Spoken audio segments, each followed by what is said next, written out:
What's up, man? I'm back.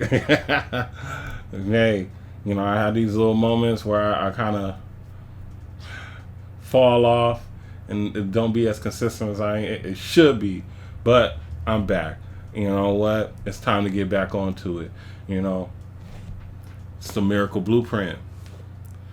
Chapter by chapter, verse by verse, man. We're going through the Bible, man, to help you solve the problems that you got going on in your life and let you know that, hey, ain't nothing new up under the sun.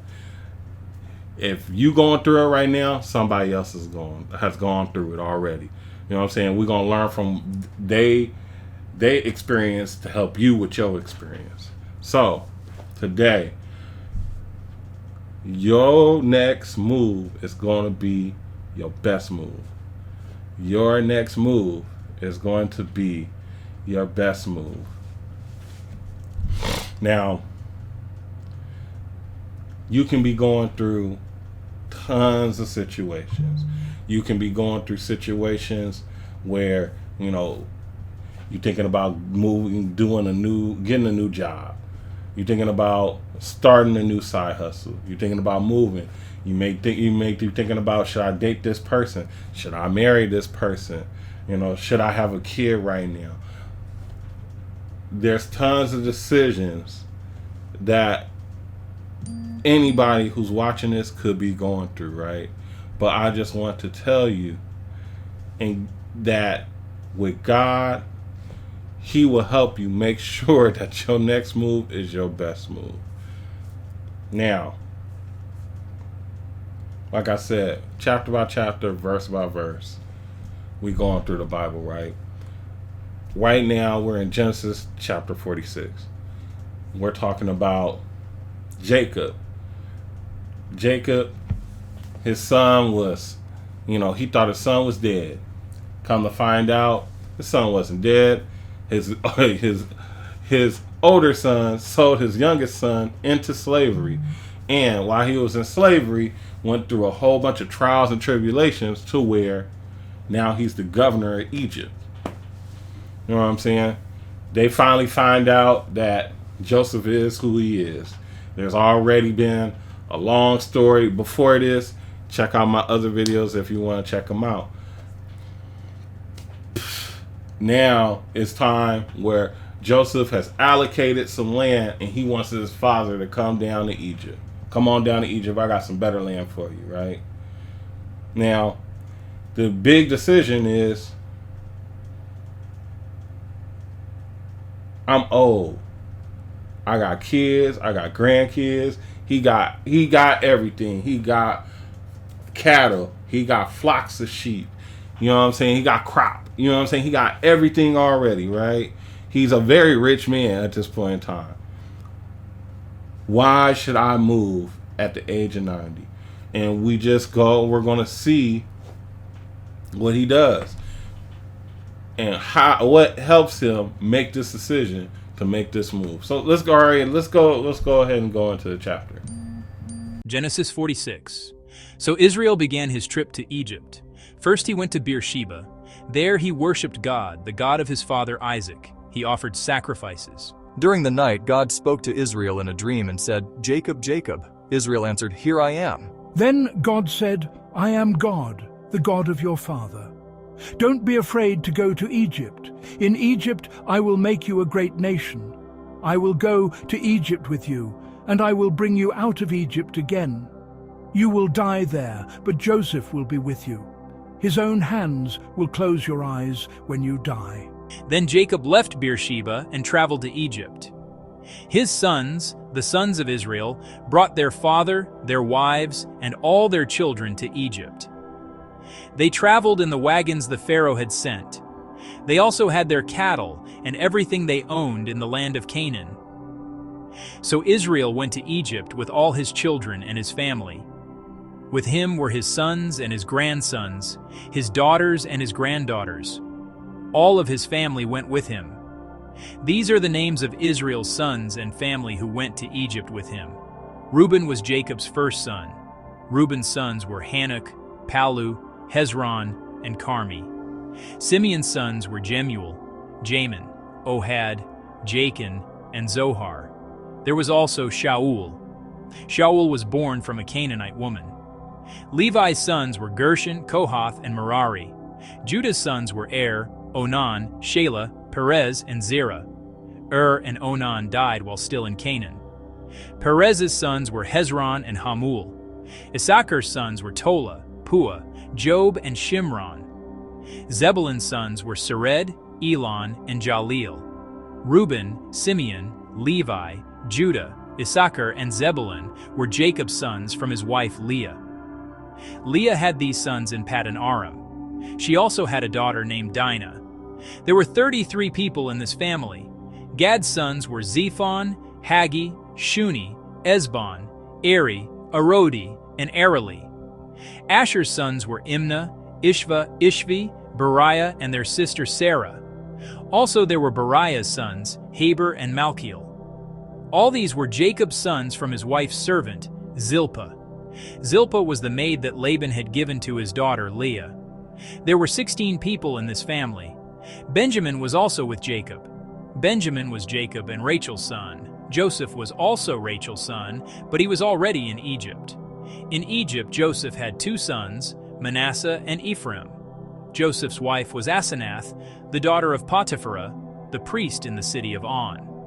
Benjamin's sons were Bela, Becher, Ashbel, Gera, Naaman, Ehi, Rosh, Muppim, Huppim, and Ard.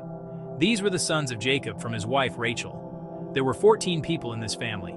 Dan's son was Hushim. Naphtali's sons were Jaziel, Guni, Jezer, and Shillem. These were the sons of Jacob and Bilhah. Bilhah was the maid that Laban had given to his daughter Rachel. There were 7 people in this family. The total number of Jacob's direct descendants who went with him to Egypt was 66 people. The wives of Jacob's sons were not counted in this number. Also, Joseph had 2 sons in Egypt. With these 2 grandsons, Jacob's family in Egypt numbered 70 people in all. Jacob sent Judah ahead to speak to Joseph.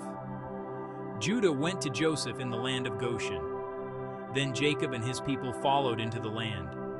Joseph learned that his father was coming.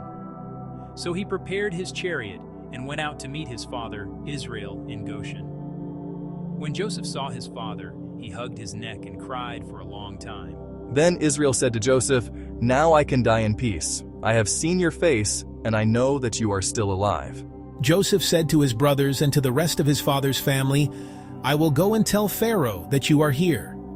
I will say to Pharaoh, 'My brothers and the rest of my father's family have left the land of Canaan and have come here to me. They are a family of shepherds. They have always kept sheep and cattle. They have brought all their animals and everything they own with them.'"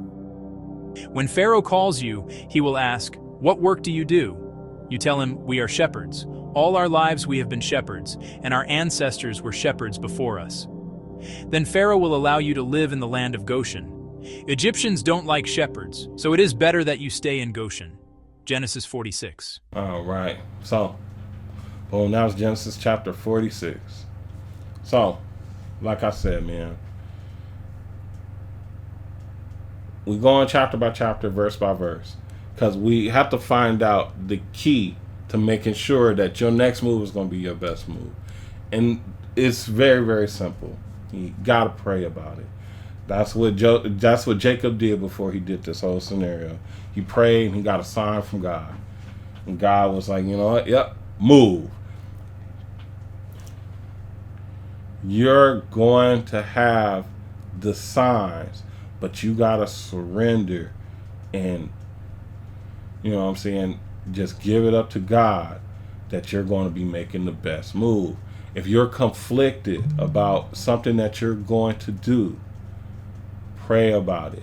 Because a lot of times you may have certain blocks that happen to block you from that move that'll let you know that that's not the best move that you're going to have. You may have certain things that make the move a little bit easier, where you look up and be like, this is an easy move. I should have been did this. You know, I've had several situations like that in my life. You know what I'm saying? Like, I had a recent situation where I had a job where I knew it wasn't taking me nowhere. And I instantly ended up getting a new opportunity. And once I got that new opportunity, I remember I kind of dragged my feet for a couple months on it. I was like, man, this is going to be the right decision. You know what I'm saying? And then we just came up to a great time to where it's time for me to leave. And once I left, that was the first thing I said. I was like, I should have been did this. Why did I even put myself all the way through this? You know what I'm saying? And the great thing about it, it ended up being so much of a blessing to me, right? Now, this is one thing I can tell you, right? Making decisions is just like a movie. You gotta look at it like this, man. You living your life as a character in a movie. When you not living in your purpose, you just become the NPC. You become like the random person in the background. You know what I'm saying? You become the background. You know what I'm saying? You're not a main character anymore. You know what I'm saying? Start living as the main character in your movie. And the best way to live as the main character in your movie is through prayer. The prayer, that's how you get the script downloaded to you. You get your script, you know what I'm saying? You stick to the script. And the thing about it is, it's more of like an improv situation, because at the end of the day, it's not always on script. You know what I'm saying? God's going to show you the end result. You're going to know where you're at that point in time. And trust me, you're going to go through ups and downs to get to the end result. It's just praying that, hey, this is, you know where you got to go. Go through the ups and downs to get to where you have to get to. Even going back to like what we talked about in the chapter. I'm pretty sure this man, you know what I'm saying, he had to pack up all the kids. You know what I'm saying? They didn't give us all of the details of it.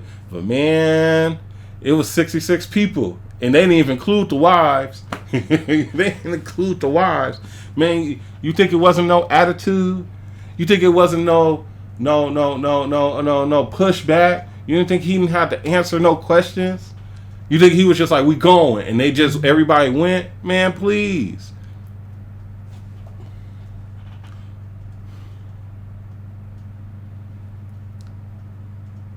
You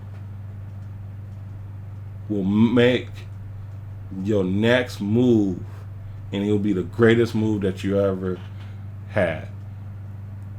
Don't get discouraged once you get there, the ups and downs that you're going to have to go through. There's always going to be ups and downs in life. You know what I'm saying? But just know that anytime that you give it up to God and give it up to prayer, the move that you make is divine. There's nothing better than a divine decision. And that's all I'm here to do, is help you make more divine decisions. If you are ready for a transformation in your life, and you're ready to make the next move the best move, I want you to go to my website, themiracle.life. Check out my free program, The Miracle Blueprint. I will show you how to make a miracle in your life. I know this sounds crazy to you. Like, how are you going to help me make a miracle? Trust me, I've made a lot of big moves in my life. I've made a lot of big moves in my life. And I've had a lot of ups and downs. I just had a down moment while I'm making this video. I looked at my phone, and now I got to go figure out why my payment didn't go through.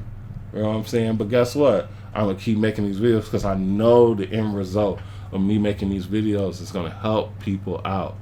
You know what I'm saying? I know that people who are watching this, you're going to be blessed from this. I know if you take my program, you're going to have the biggest blessing you've ever experienced in your life.